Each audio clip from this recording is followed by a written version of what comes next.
Good morning. Thank you all for coming. Welcome to the opening ceremony of the Centennial Reunion 2012 Saints Century. I'm Jake Schodden, President of the Alumni Association Board of Directors and a proud alumnus of the college. As you know, this is a very special year for the college as it's the centennial year. We're glad to see all of the class reunion groups as well as all of you who are here to enjoy the many special events we have planned in celebration of our centennial. And I hear we have a especially good turnout this year, so thank you all. Several centennial celebrations have taken place over the last few months, some of which included a winter carnival as the official kickoff, the St. John's Bible exhibit hosted by the Sisters of St. Scholastic Monastery, and the keynote speaker event, Rebecca Skloot, who is the author of the book, The Immortal Life of Henrietta Lacks. If you are unable to attend these events, you can find more information at our Centennial webpage. Last year at the opening ceremony, we showed a video of the construction of the Science Center and the tunnel projects. This year, those are all completed, and you can tour the new facility and use the tunnels to get around campus, which may come in handy today with the rain.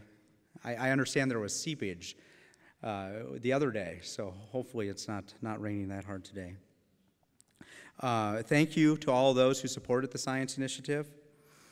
The official ribbon cutting of the Science Edition will be on the college's birthday, and that's September 10th, and all of you are welcome to come back and are invited to come back for that. There'll be more details to come regarding time and at the end of the program today, we'll have prize drawings. If you haven't entered, Carrie and Kathy will come around with the drawing forms. And now it's my pleasure to invite Sister Marie-Therese Poliquin, who's class of 1947, on the piano, and she will play the alma mater. The words are on the screen as well as on the handout that was provided to you.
Nice job, and thank you, Sister Marie-Therese.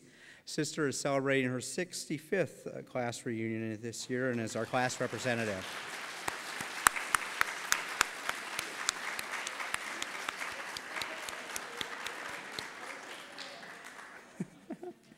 Now I'd like to invite Sister Joan Marie Stellman, Assistant Director of Alumni Relations, to provide the invocation.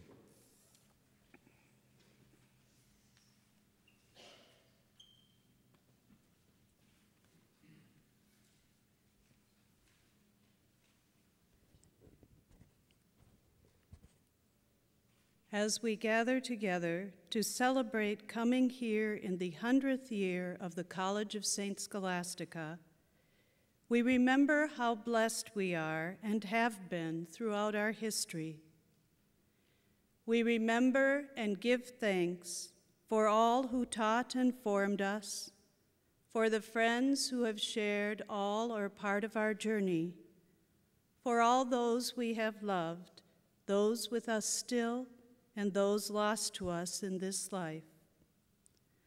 We remember and give thanks for the tradition and history that shaped us, for the wisdom we may not have understood, for the truths we took hold of, even when it was painful, for the beauty which graced our lives, for the compassion and tenderness that softened our sorrows.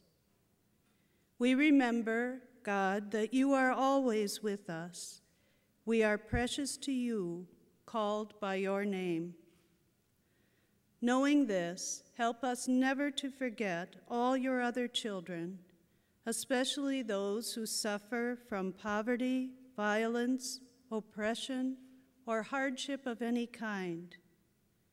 We pray especially for those in our region and city who suffer because of the recent flooding.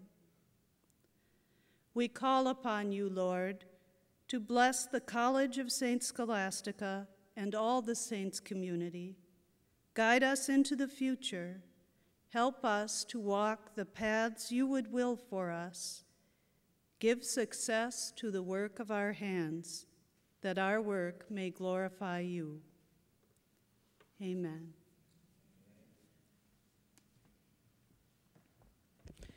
Thank you, Sister Joan Marie, for those words. Now it's my pleasure to introduce to you Lisa Roseth, Executive Director of Alumni Relations, to offer some welcoming comments. Thanks, Jake. A warm welcome to Centennial Reunion 2012 Saints Century. As Jake said, I'm Lisa Roseth, the college's Executive Director of Alumni Relations. I'm a proud alumna of the college, class of 2004. We are joined here today with President Larry Goodwin and his wife, Dr. Annetta Goodwin, and President Goodwin's daughter, Celia. So thank you for being here. We are also joined by Margot Zelenz, our Vice President for College Advancement. Margot has been here now 2 years, so she's lost her newbie title. So this is her second reunion, so thanks for being here. So I'm sure you all noticed the main entrance to campus is closed due to the floods. Our bridge has been damaged. Today, Father William Graham, Catholic Studies here at the college, put out an interesting announcement to the campus community. And those of you who will be attending Mass today will hear this. He wrote, Sister Joan Marie Stellman long ago suggested that we read at the Alumni Mass this morning from the book of the prophet Isaiah. Though we lost a bridge to campus during the big storm, today we hear God speak through Isaiah. When you pass through waters, I will be with you. Through rivers, you shall not be swept away. So how fitting it is to have that reading today. As you know, it's a special time here at the college celebrating 100 years. As Jake mentioned, we've had a lot of wonderful events this year, and last night we had the unveiling of the centennial sculpture, Heralding Wisdom Peace, in the Benedictine Commons at the Science Center, New Edition. If you weren't able to be with us last night, I encourage you to go over and see the sculpture. It is absolutely beautiful. As Jake mentioned, we have our 100-year celebration coming up on September 10th. We'll have week-long celebrations here on campus with homecoming the weekend of September 10th, and we do hope you can join us not only for our birthday celebration, but also homecoming weekend. I want to take this opportunity to thank all of you for your support. It's so much appreciated. I also want to thank the class reps who helped make this special weekend.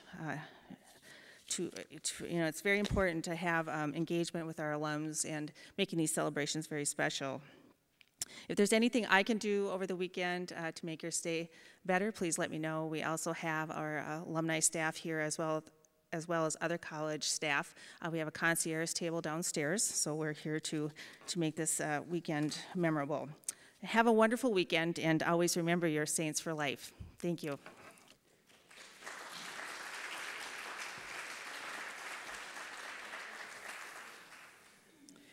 Thank you, Lisa. Next, we're going to take a personal look back at some of the college's history. This history will be told through the eyes of the people who have lived it. Moderating the discussion will be Bob Aschenmacher. Bob is the Executive Director of Communications at the college. He handles a lot of the college's visibility in the media. He's also the editor of the college's magazine, the St. Scholastica Times. He has been with the college 18 years. Bob?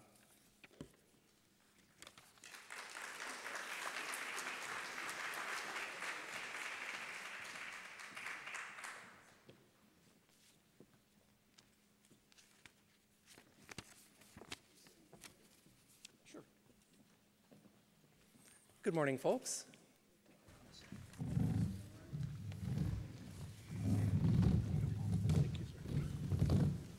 Well, as Jake noted, we thought it would be fun and appropriate in this 100th year to get some personal perspectives of the changing times on campus and what the St. Scholastica experience has been like. The folks with me here represent more than 60 years of the college's history, well over half of our century of saints. They are Sister Mary Catherine Chambord, class of 1951, Diane Queety, class of 1966, Paul Fitzgerald, class of 1982, Joe Wickland, class of 2000, and Melissa Marvin, our young one, class of 2013, and the current Student Senate President. So I thought I'd start out by asking one or two questions that can stimulate a little discussion, and each of our panelists can answer in turn. And then after that, maybe we'll go to a segue into a period where they can each just offer some reflections. So what did St. Scholastica do for you as a person, and how do you feel that you changed while you were here? Sister, maybe we could start with you. Well, what it did for me as a person, I suppose, was give me the intellectual preparation for my life work, and I completed over 50, I think it was 53 years in education as a teacher. But now as a member of the monastery that founded this college, when I saw the work of the sisters here and was so highly edified by them, it led me to want to follow them. So after completing my 4 years in school, I could think of no other place I wanted to be than right back here in that environment. So I entered the community after my 4 years. Thank you. Diane? For me personally, I came as a very quiet freshman, and because it was an all-girl school, I felt so comfortable, and women were kind of encouraged to be leaders and to kind of blossom here. And I think that just followed right along after that. All right. Paul? I came here as a opinionated 18-year-old male, and I left with some global wisdom instilled upon many of the nuns that really worked with me very closely, and I'm grateful for their courage to guide me. I have a funny feeling that a lot of my answers and Paul's will be very similar. I think that it's a combination of humility and bravery. The humility came, much like Paul, where I had a pretty good idea that I knew everything before I got here. But the idea that it taught me that there was such a larger world and such a wonderful community, not only here, but that I belonged to externally. And it taught me the humility and responsibility of what it meant to be in that. But it also taught me the bravery of what it took to be a leader within those communities, which were two things that were definitely not part of the equation before I arrived here in 1996. Melissa? Well, the fateful 3 years ago that I arrived at St. Scholastica, I think I was a relatively independent 18-year-old ready to take on the world. My parents dropped me off and I said goodbye. Maybe I'll visit you in a couple of months. But the college has been very exciting for me thus far, And I think that as a person, it's really helped me in every decision that I make every day. It really is the spirit of St. Scholastica, and you really can embody our Benedictine values by thinking about those when you make decisions in your everyday life. Thanks. Could you perhaps tell us something about your time at St. Scholastica that today helps you see how distinctive your time at the college was, maybe from earlier times at the college and more recent times? Sister? Okay. Well, what we're going through here is I looked at the graduates here. We're 15 years apart, 15 years right down the road. So I'm talking about coming to the college in 1947. What was it like then? It's so hard to try to get people like Melissa's age to understand what our world was like in 1947. As far as education, I came from a small town of New Prague, Minnesota. In my high school class, there were 80 graduates, and I think maybe 4 or 5 women went on to college, and a few men went on to college. Because a college education was still not necessary for so many fields. It was also after World War II, and it was a time of great hope, expectation. Things were booming. Servicemen were returning from the war. In fact, we had a few in my graduating class who were maybe 5 years older than the rest of us, but were finishing their high school because they had not finished high school because of the war. And sad to say, as I reflected on that, since that time, our country has been through 4 major wars, which is a very sad thing to reflect upon. But getting back to what it was like coming to the college, it was an all-women's college at the time, and it was staffed by sisters. I think it was part of Catholic parents at that time wanted to send their daughters to a school where they would be formed by sisters. And yet the college was already advancing in that. It was turning out not only teachers, but also medical technicians, as they were called, home ec majors, elementary and high school teachers. So it was already advancing. And then to come and see sisters who were already had attained higher education was an inspiration. But they were not only our teachers, our professors, they lived with us. When, in 1947, you must remember, there were 3 buildings on campus. There was the college, the chapel library, which is still there today, but it was just reverse order. And the Stanbrook Hall was the girls' high school. So the entire community, the faculty, the students, all lived together in what is now Tower Hall. I think of that when I go visit Tom Morgan in his office right now on 4th floor. I say, Tom, this was my bedroom when I was a freshman. And I slept in bunk beds here at this time. The college was, the building was shared by the sisters. There was one wing, which was their dining room, and there was another wing where only sisters lived. But we also had a sister prefect on every floor. Instead of having RAs, there was a sister in charge to kind of keep order. Also, it was sort of a convent boarding school as well as a college. And there were strict rules about lights out. For instance, I think that's probably the hardest for people nowadays to understand. And myself, being a perpetual night owl, I found it difficult to have lights out at 10 o'clock on school nights. You were permitted at 9:30. There was to be quiet studying in the evenings. And at, I think it was 9:30, you could go in your pajamas and go visit other people and talk, etc. But by 10 o'clock, all lights were to be out. Of course, that led to a lot of flashlights under the blankets, reading, etc. And a lot of prowling around. You'd wait till you thought the sister prefect was quiet for the night, and then you might begin your nighttime prowling. So I could go into a lot of other stories, but I'd like to hear from the other people here. Thanks, Sister. Diane?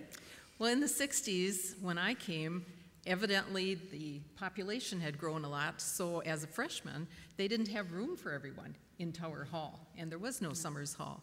And so my first year, about 12 of us, pre-nursing students, were down at Victory Hall, which was adjacent to St. Mary's Hospital.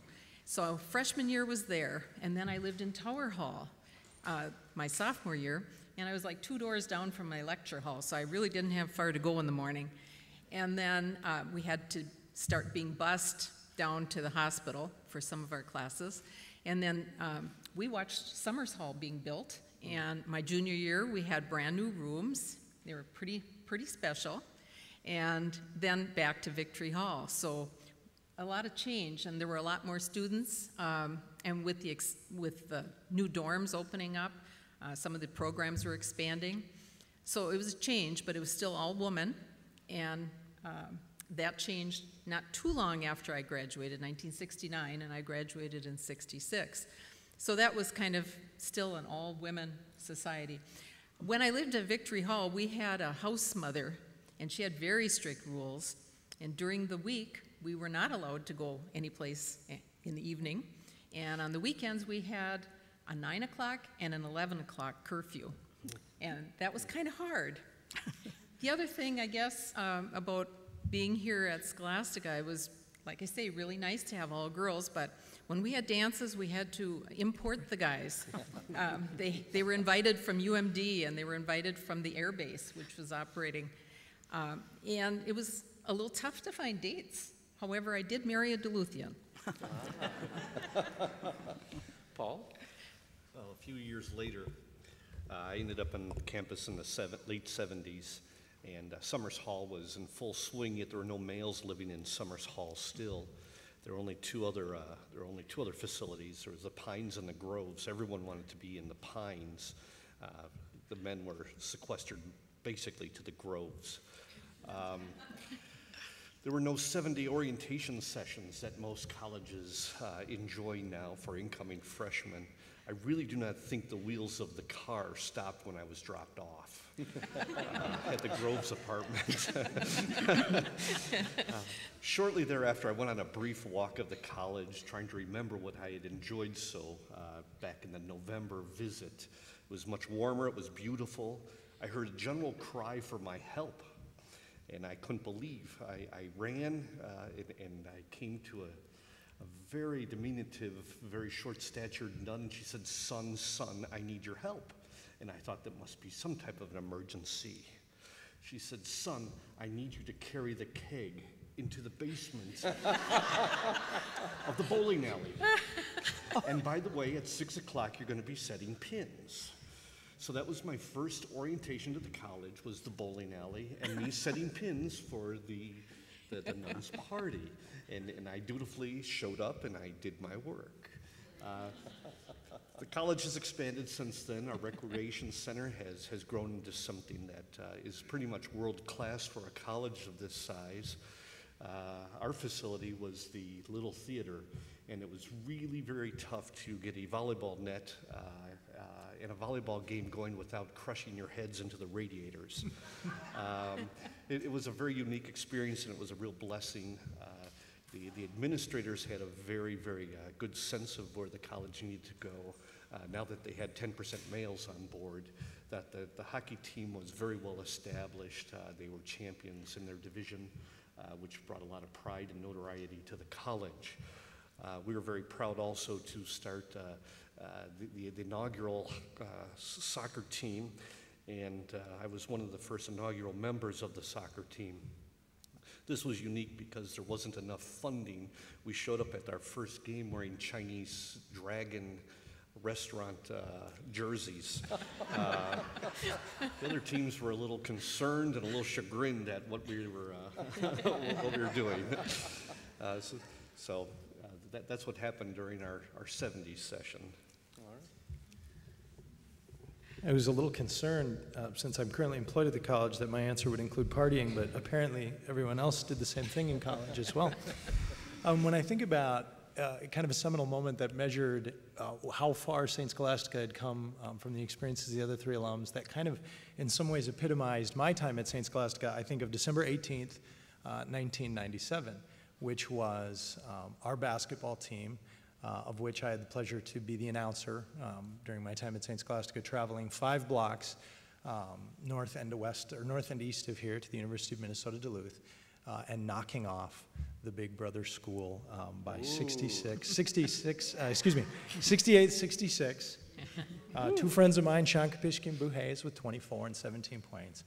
And what was unique about that time was it wasn't, UMD never was, in my time as a student at St. Scholastica, never was a school that we aspired to be, but they were always an entity that was so large and so different and had such grand resources as we were starting to really come into our own at St. Scholastica. And it was a bit of a milestick and marker that said that even though we didn't want to be you, when we needed to and wanted to, we could compete and even upend you. The other part that marked that time so exciting for me and makes it so different, I think, than something we could accomplish today is after we were all driving back, and this was before the time of smartphones and Facebook. I remember that when I stepped on campus in 1996, it was the first time I'd ever been on email, so a year later I hadn't really mastered that yet.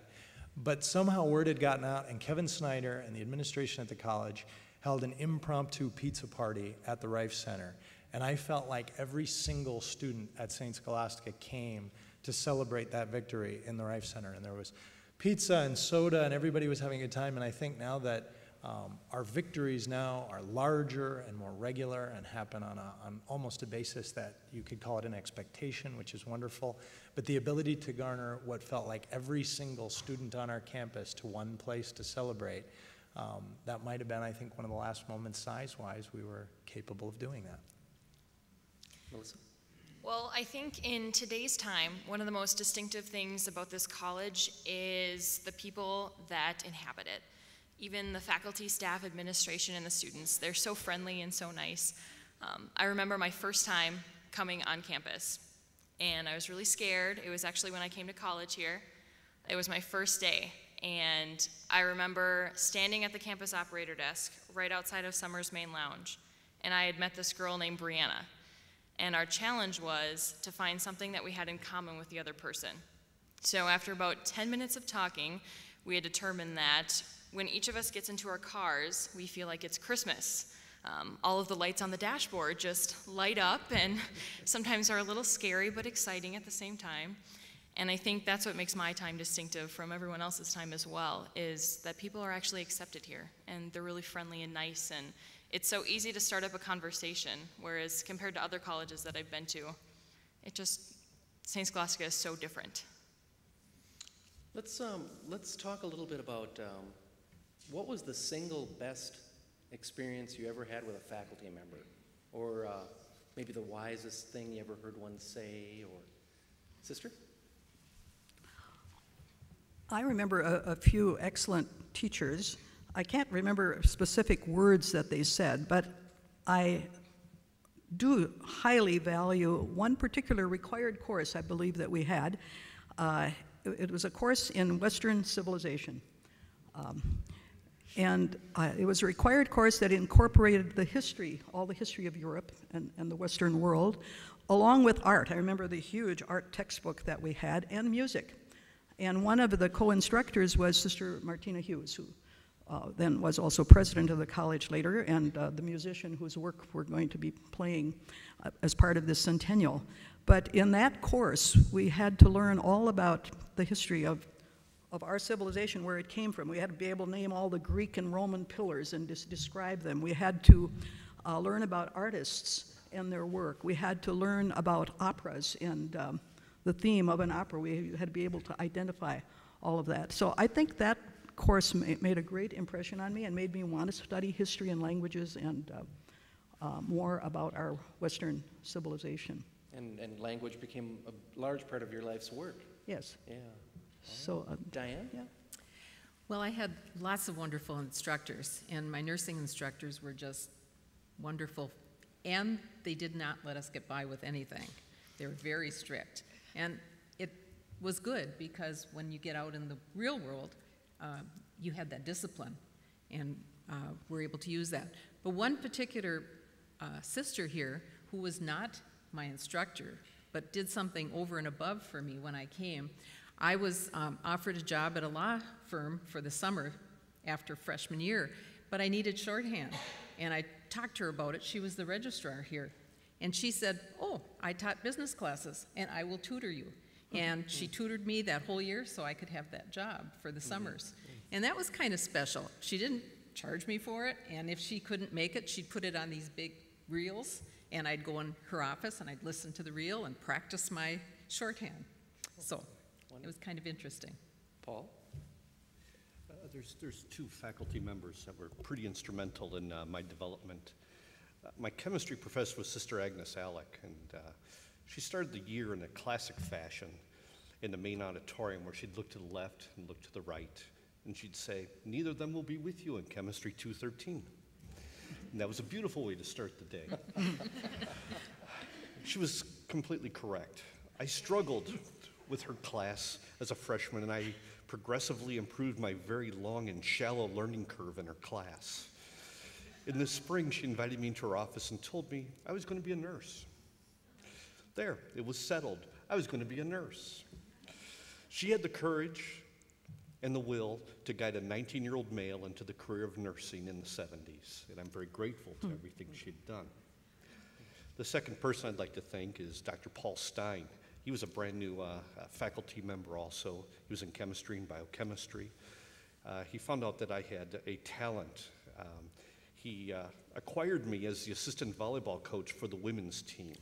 I was the junior varsity coach at the whopping age of 19. I was the driver. I was the laundry personnel. I was the chaperone. I was the personal assistant and the professional scout. I was very young, driving a van full of very dynamic and strong-willed St. Scholastica saints to the cities and to the range at all hours of the day and night. He left me go by myself. He said, "Here are the van keys. Don't lose them. Don't lose any players. Coach well and don't cause any problems." These are pretty great words to live by. He hired me back for 3 more seasons, and I sincerely think it's because I did not lose the van. Joe? When I think about my interactions with faculty and staff here at St. Scholastica, it's not possible to narrow it down to one experience, but I can tell you that the college, it wasn't one thing, I would say, Bob, that was said to me. It was one thing that was never said to me that I think is the most important part of my experience here, and it was I had never, in 4 years, and as I continue to work here, I never heard the word no. Which is pretty wonderful when I wanted to self-design a major that the college didn't have. And I worked with Ed Smith in the communication department, and for me, we built journalism. And I remember sitting with Ed, and he said, "Okay, we've got it all mapped out. This will be perfect. I just need you to choose between print journalism, radio, or television." And I said, "That sounds wonderful." And he said, "No, this is a choice." And I said, "Well, let's do all 3. I can't decide." And he said, "Do you realize you'd have to have an internship in all 3 areas? It would be like 3 majors." Gosh, that sounds great, Ed. So Ed set up 3 different entire majors within one major for me. When I graduated, I was lucky enough to get to play professional baseball for a while, and then went back into journalism. And the first people I contacted to remind me how to at least be an average, if not above average writer, were Ed Smith, Steve Erickson, Dan Johnson, and the folks that I worked with here on the faculty side. And I'd be remiss if I didn't mention the most important person in my experience, which was John Baggs, the head baseball coach when I was here. In some capacities, he was mentor, he was dad away from home here for a lot of us athletes on the baseball team. And in some capacities, he was also the best faculty member I had. He taught me one of the most important things I learned in journalism. And Bob, I know you'll appreciate this. He said, "There's a reason, Joe, they call it a deadline. If you cross this line, you're dead." And it was that level of clarity that you got, not only when you worked with Coach in the classroom, but also as an athlete. The single wisest piece of advice that has come to me so far has been in the words of an academic advisor. It was my sophomore year at St. Scholastica, and I had just registered for a 3,000 level philosophy class. And I had never taken a philosophy class before. I was so afraid. It was philosophies of feminism, and I'm a women and gender studies minor, but yet I was so afraid for this class.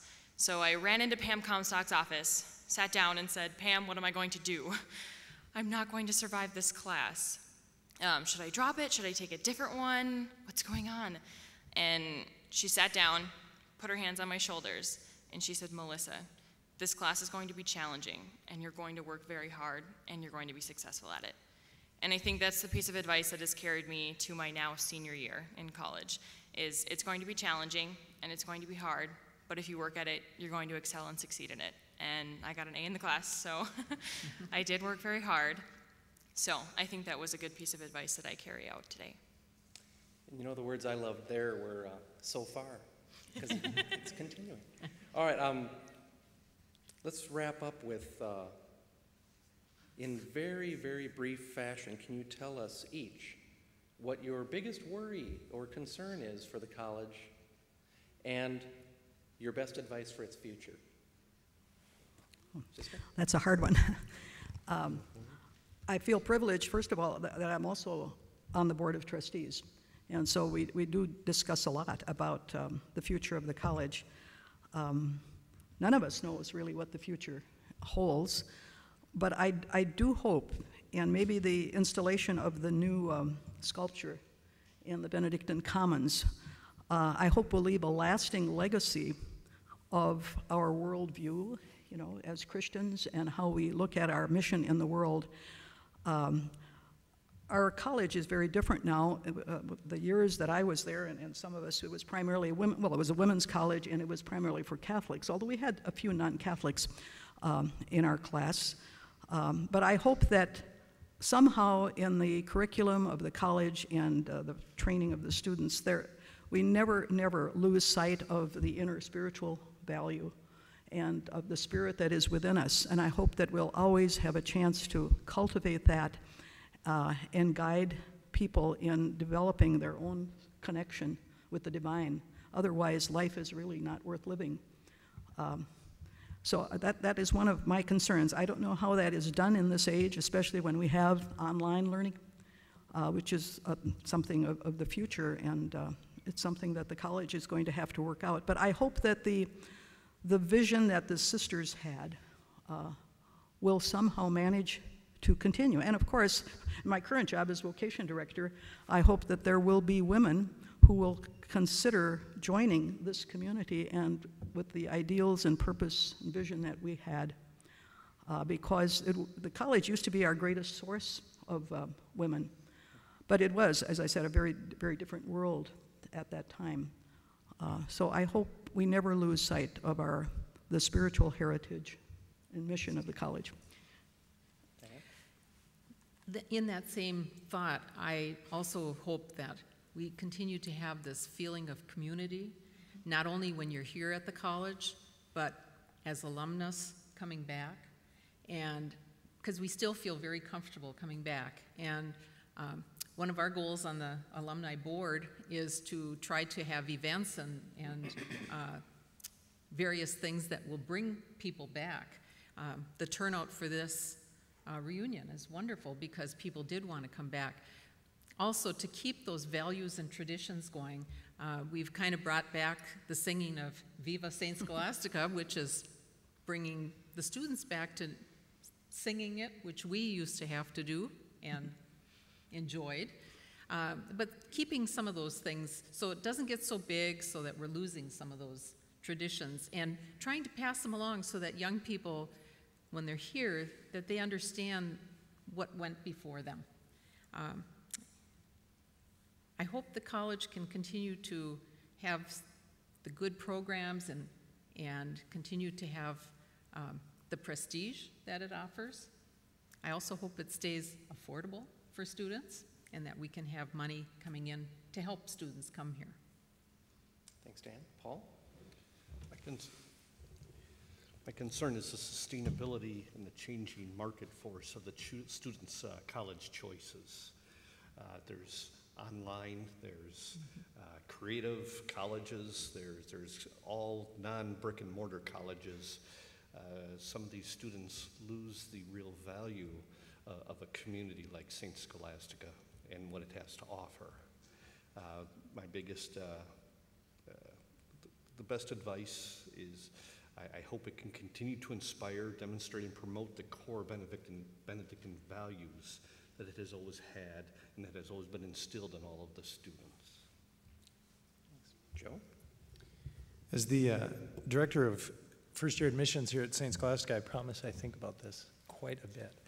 But the idea of us, you know, if I could sum it up, growing and evolving, but giving people the same experience. Mm-hmm. And by that, I mean, and it falls right in line with what everyone else has said, is the idea of, you know, the forces outside of our institution certainly cause us to change, but also our desire to continue to deliver on the mission that was set forth 100 years ago forces us and drives us to change in a good way. And as we continue to balance those types of things, and we have students whose, you know, potentially only interaction with us is on a computer screen and keyboard, how can we get them the feel of the community that we have here? One of the things that I think, if I was pushed, when I compare us with our wonderful peer institutions in the Minnesota private college group that we're in, one of the things I think that we are the very best at is access. Even as a student, I could walk right into Larry's office, and he's always been Larry to me, and have interactions with the president of our college, and our vice president of enrollment management is just as available to our students, and the director of admissions.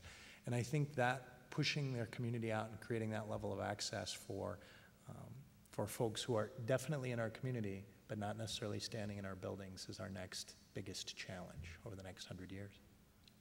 Thank you, Joe. Melissa?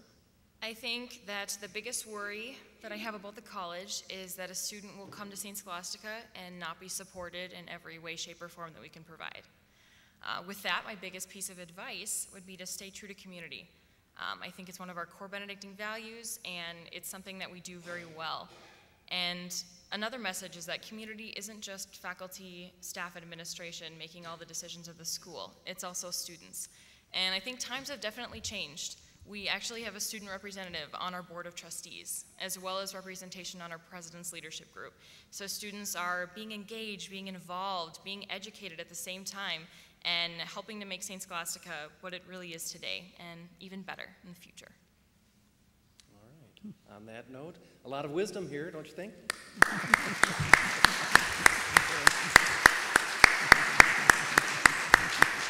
Thank you. Thanks, folks. Hold on just a second. Hold on. It's wonderful to hear the stories, and one of the things I've enjoyed being on the alumni board and being on a multi-generational board is all the stories that I hear from over the years, and what a changing world in college it is, but with themes that have persisted and remained pervasive. So, as a token of our appreciation for being on the board, we'd like to present you with the Centennial Coffee Table book. So, Nice. Thank you. Thank you very much.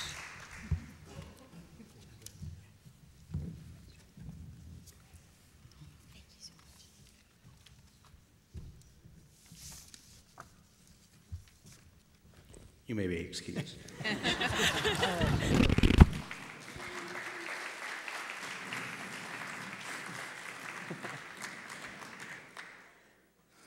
In celebration of our centennial, we have a documentary of the college's history we'd like to share, Building the Dream, 100 Good Years.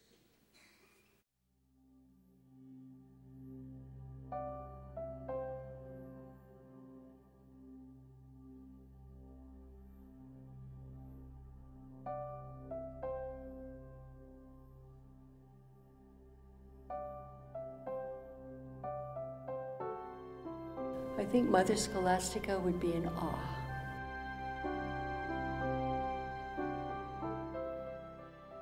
Mother Scholastica Kirst and a small group of nuns first came to Duluth in the early 1880s. Before the city had paved roads or streetlights, the sisters began their work in healthcare and education, founding schools and eventually a hospital. St. Mary's Hospital was established in 1888.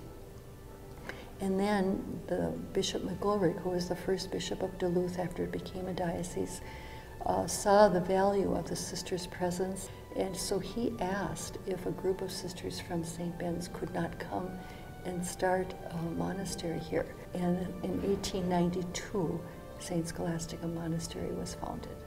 Shortly thereafter came the Institute of the Sacred Heart, an academy for primary through secondary education. Originally housed in Munger Terrace, the Institute began to outgrow its accommodations within a year. And then in the early 1900s, Mother Scholastica explored this campus, was lovingly called, we still lovingly like to call it the Daisy Farm. With the financial support of her father, Peter J. Kirst, she was able to purchase the Daisy Farm, an 80-acre tract of land. 80 additional acres were soon acquired. In 1909, the first unit of Tower Hall was completed, and 75 students from Sacred Heart were relocated to the Villa St. Scholastica. Sadly, Mother Scholastica died in 1911, 1 year before the school officially opened as a junior college under the leadership of her blood sister, Alexia Kirst. These were hardy, courageous, pioneering women who came to do the work that the region needed and founded institutions that have been part of Duluth's history now for over a century. You know, I moved to Duluth in 1979 to go to St. Scholastica, and I cannot imagine what it was like to move to Duluth in the 1910s and start a new community and an institution that's now grown and had such an enormous impact. And I have, you know, deep, deep admiration for what these women pioneered.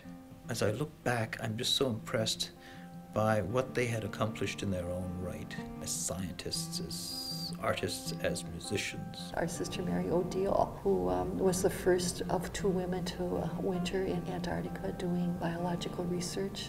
Sister Petra, Sister Agatha, who started the cancer research. The college's history is brimming with examples of individual sisters' excellence in many and varied disciplines, all of them building upon a foundation of liberal arts learning that remains strong at the college today. One of the most notable leaders among the sisters was Mother Agnes Summers, known appropriately as the Builder. She was prioress and president from 1924 to 1942, an 18-year period of robust expansion for the college despite the Great Depression. She must have had people telling her, "You're crazy to be doing this at this time."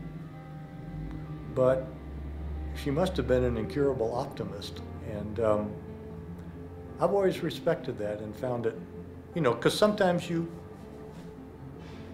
have to make a calculated guess. Is this a good time to do this? Is this the right thing to do? And somebody making these decisions during the Depression and winning is kind of a nice role model.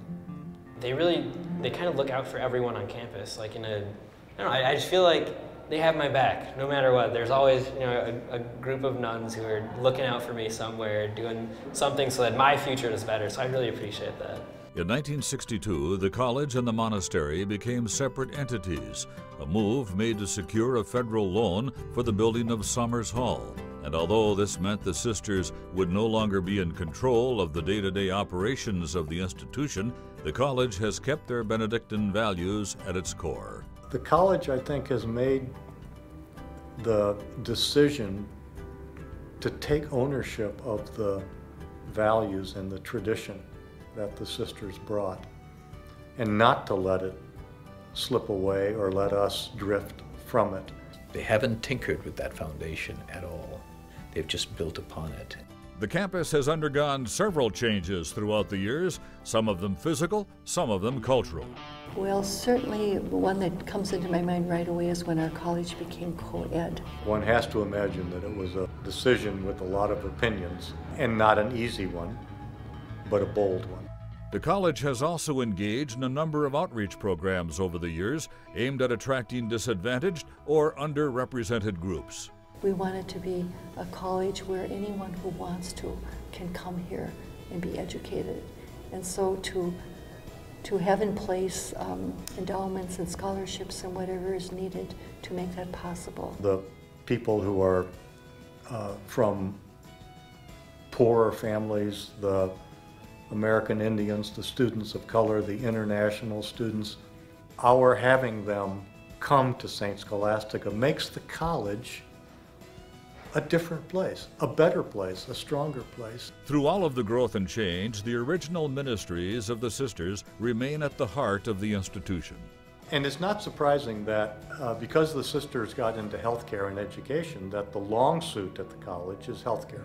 Over half of our students are majoring in one or another discipline in healthcare. All of us here are kind of have the same goals in mind, you know, to go out and help heal people. I mean, and I think when you're together with people with the same goals in mind, everything just kind of exponentially gets better. To be part of a profession that is so cutting edge, so ahead of the grid. We're the first in the nation to establish ourselves, but they kept that up. There is a natural leadership positioning that comes just from going through this department, but you can see it in every department in the school. Throughout all disciplines, the college embraces a holistic learning style that emphasizes the body and soul as well as the mind. College mission talks about intellectual and moral preparation, and that sends a signal about an ideal of what higher education should include. Rigorous work in terms of our minds and our intellectual endeavors, but at the same time doing rigorous work with the formation and the transformation of our heart. It's really about becoming a whole person, I think.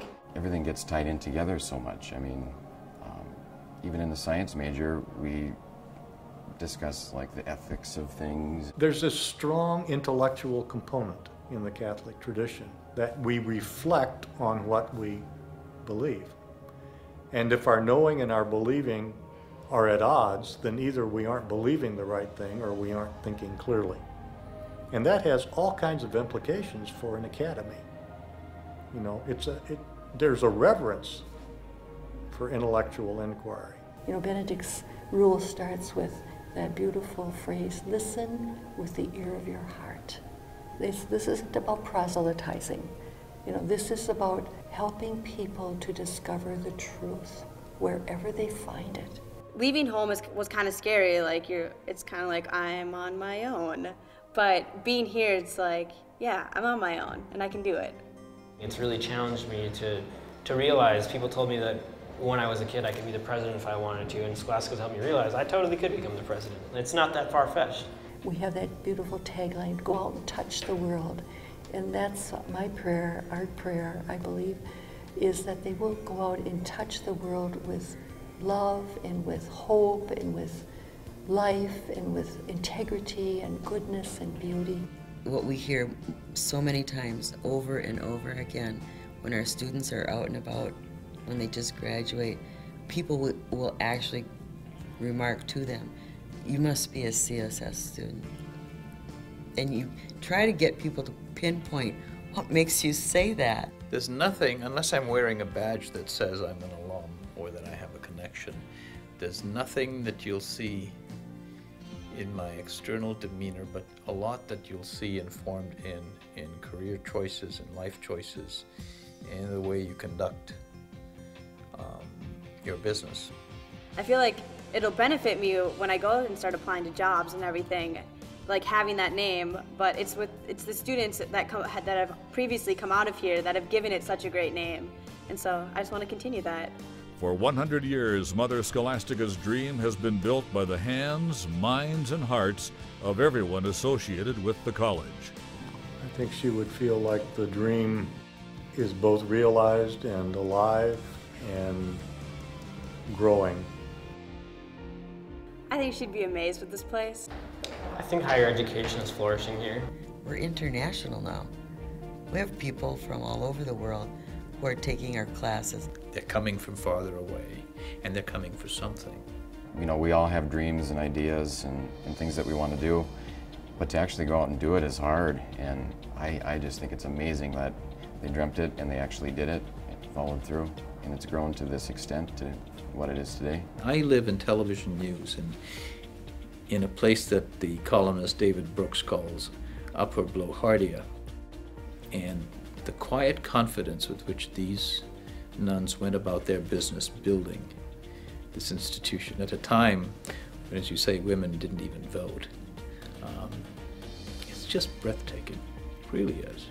The Benedictine tradition is adaptable, and that's why it's survived for 1,500 plus years. And I think the act of starting a college in 1912 was a bold act.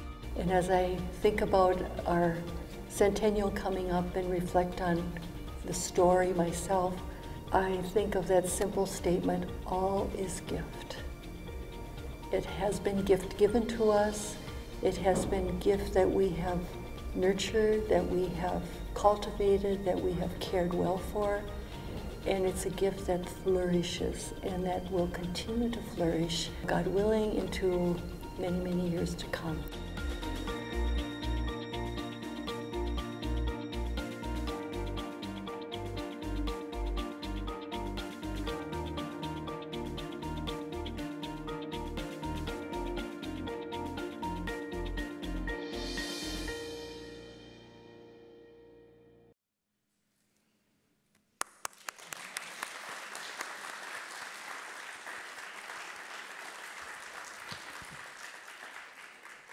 I hope you all enjoyed the video, and if you want to watch it again, it can be found on the website. So we're looking forward to another 100 good years as we reflect back on the last 100. So now it's time to draw some lucky names, but I want to invite you to take some time later this weekend to complete your evaluation forms and return them to the registration table. And staff will collect them through the breakfast on Sunday. If you choose to put your name and on the evaluation, you'll be included in another prize drawing. So now it's time for the drawing here. We have a few items Carrie's displaying right there. And first, we're giving away the Centennial Cookbook. And that goes to Melissa, not right, Marin? Marin? Marin? No? Oh, there, Marvin. Oh, Marvin. That's yours. I'm going to give it to Bob.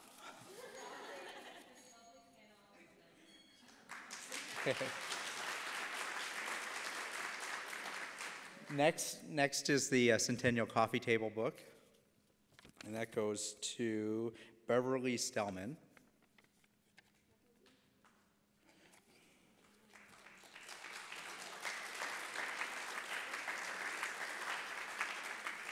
And the third gift is, or prize is a framed display of the values, the 19 values. So, and that will go to Jeanette Skurjan-Snegri. How do I pronounce that?